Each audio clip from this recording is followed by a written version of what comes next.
이양영 위원과 함께하고 있습니다. 이양영 위원의 딱 이거. 오늘은요, 앞에서 실적 얘기 듣고 오셨을 텐데 저희도 오늘은 실적 얘기를 좀 해볼까 하고요. 어느 쪽에 집중을 하면 될지 이양영 위원님 모시고 말씀 나눠보도록 합니다. 위원님 어서 오세요. 네, 안녕하세요. 안녕하세요. 저희는 실적과 관련해서 어느 쪽 볼까요, 위원님? 그러니까 어저께 실적 발표하고 굵직굵직한 기업들이 얘기 많이 나왔는데요.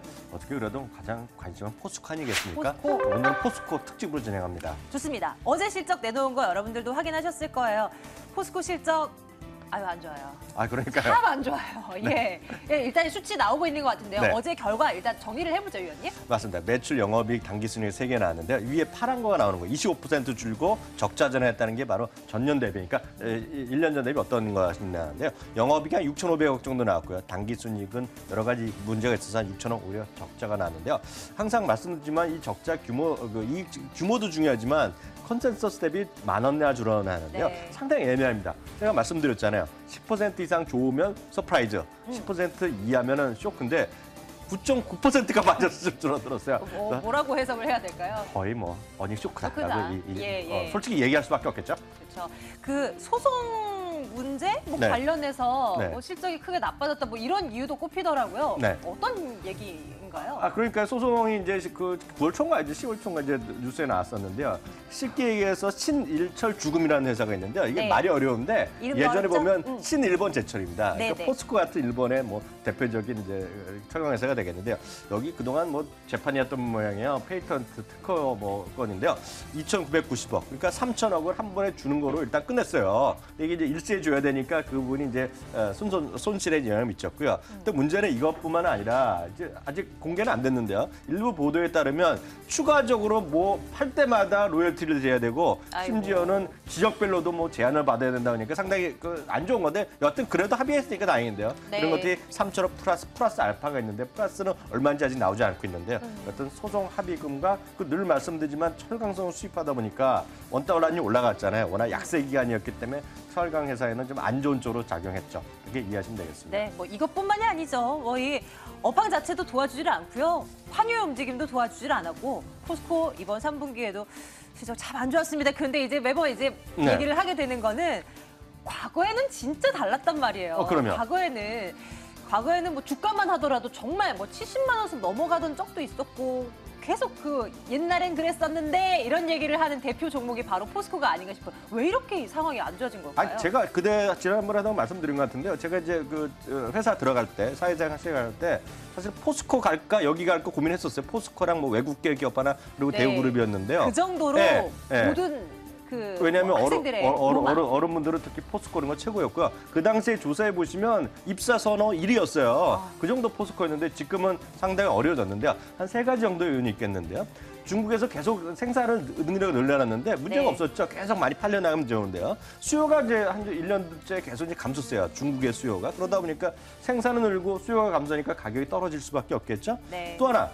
가장 중요한 건 이건데요. 대한민국에서는 포스코가 특히 이제 이런 쪽에서는 이제 고루 사업에서는 독점이었는데요. 한 5, 6년 전에 현대차 그룹이 들어갔잖아요. 현대제철이. 그러면서 경쟁 체제로 바뀌었다는 거.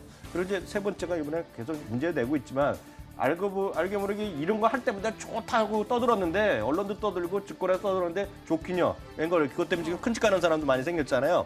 무리한 사업을 확정했고 네. 해외 진출이 다 돈을 못 본 게 많고 그러다 보니까 그렇습니다. 이런 것들이 전부 다 실적 부진의 큰 배경이 됐다라고 이해하시면 되겠습니다. 뭐 어쨌거나 숫자가 이렇게 안 나오다 보니까 어제 진행됐었던 포스코의 그 컨퍼런스 콜 분위기는 영 아니었겠어요? 네, 그러니까요. 컨퍼런스 콜에서 참 보면 답답한데요. 두 가지의 특별한 건이 있습니다. 숫자 아닌 걸 이해할 필요 없고요. 딱 두 네. 가지가 있었는데 첫 네. 번째가 바로 배당에 관한 얘기 되겠죠. 네. 네, 근데 특히 배당 중에서도 이번에 대기업 중에서 처음으로 분기 배당이라고 발표했어요. 분기 배당. 네, 분기 배당하는 게 그렇잖아요. 우리 주식하신 분은 아시겠지만 배당은 보통 연말 배당하면 한 번 주는데 한 몇 년 전부터는 이제 삼성도 그렇죠. 뭐 KT도 그렇고 반기 배당. 그러니까 6월 결산 끝나고 반기 결산을 주는데 오늘 최초로 통 크게 이제는 내년 내 이제 주총재 결의해갖고 네. 매분기 주겠다는 거거든요. 1년에 4번. 네, 그러니까 애플이나 미국 기업은 이거 많아요. 분기 배당 주는 게 많고요. 특히 중국도 시도 때도 없이 주는 회사가 많거든요. 그러니까 내년 1분기부터 시행할 수 있겠다는 얘기하는데 문제는 이거죠. 흑자가 나야지 배당을 주는 거죠. 그렇죠. 그건 이제 전제 조건이 있겠는데요. 이익이 예. 또 하나는 이러다 보니 배당에 대한 불확실성도 축소하고 실질 배당 수익률. 그래서 일부에서는 지금 시가 배당률이 3~4% 된다는 주장이 있거든요. 그래서 실질 배당 수익률이 향상하는 효과가 있을 것이다. 그래서 그것이 긍정적이라는 주장이 있는 거죠. 분기 배당 이 네. 말만 들어서 투자자들을 좀 혹할 요인은 뭐 될 수 있을 것 같아요. 뭐 네. 실질적으로 좀 얼마나 이게 책정이 될지는 좀 지켜봐야 되겠지만요. 앞에서 컨퍼런스 콜에서 회사 측이 내놓은 얘기가 뭐 특별한 거 2개라고 네. 말씀 주신 것 같은데 하나는 이제 분기 배당인 거고 네. 나머지 하나는 뭔가요? 나머지 두 개는 이 얘기 할까 말까 좀 망설여졌는데요. 네, 예, 왜요? 이건 거기 다니신 분들은 좋아할지 모르겠어요. 그 임원분들이 한 200 정확하게요. 그룹 임원이 289명인데요. 매달 어찌됐건 많건 적건 월급을 받지 않습니까? 그렇죠. 뭐 잦은 결의하겠죠. 법적으로 무조건 뺏을 수 없으니까요. 10%를 급여를 딱 뺍니다. 네, 월급에서. 그거 그래갖고요. 어디에다 가는 거예요? 자기네 계열사가 7개인가 8개 있는데 네. 원하는 곳을 하나 정해서 언제까지? 퇴직할 때까지 돈을 주식을 사는 거예요. 오죽하면 한마디로 대박이라고 표현할 수밖에 없는데요. 예. 제가 증권회사 다닐 때 이런 거 이런 비슷한 게 있었는데 저는 반대표를 던졌거든요. 이게 말이 안 되는 건데 여태 이렇게 하겠다니까 자진결의 네. 하겠죠 여기 계신 분들은요. 네, 일곱 개- 요 중에서 선택하는 거죠? 7개 중에 하나니까 포스코 계신 분은 뭐 포스코였고 포스코 ICT에서도 나는 포스코가 좋다. 이렇게 선택하는 건데요. 네. 이렇게 7개 중에 하나에서 중요한 것은 아이고. 퇴직할 때까지 산다. 퇴직할 때까지 네, 네. 10%요. 한 달에 급여 10% 이상. 포스코 대우인터, 포스코 ICT 등등에서 고르라고 하는데 글쎄요. 오늘 시장만 해도 이거 안 좋고 뭐 계속 뭐 전망들도 다 안 좋고 해서 고민들이 깊어질 것 같습니다. 네. 어쨌거나 주가를 좀 끌어올리기 위해서 임원들 열심히 일할 것 같다라는 생각도 한편으로는 해보고요.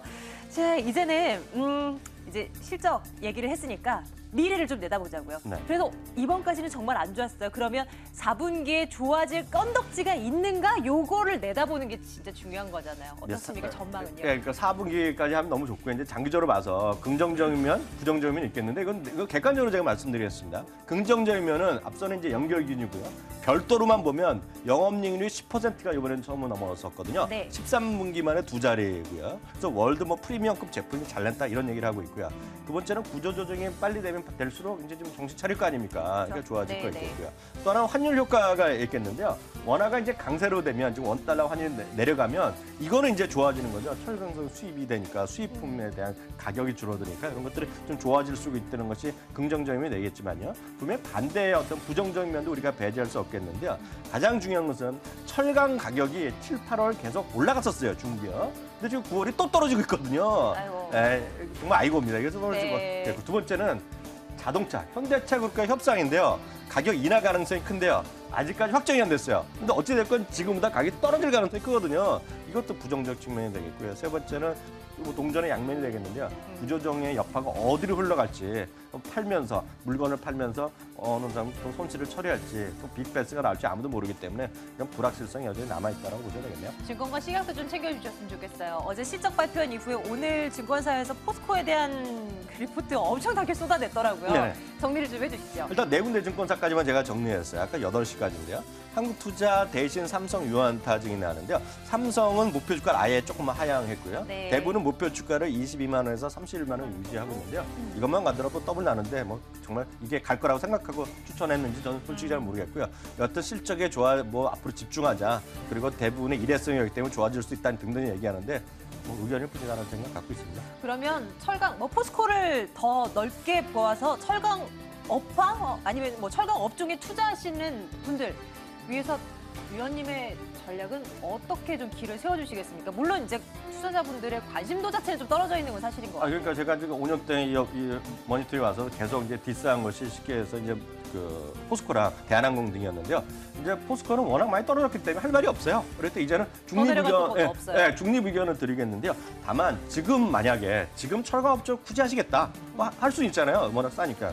그래도 저는 현대제철을 하는 게 좀 낫다라는 생각 갖고 있습니다. 오늘 짝에서는 포스코도 현대제철도 3% 넘게 오르곤 있네요. 앞으로 움직임 어떨까 또 지켜보면서 또 일단 철강 업황에 대한 어떤 전반적인 이야기들 풀어드렸습니다. 이영애 위원과 함께하는 딱 이거 여기서 마치도록 할게요. 위원님 고맙습니다.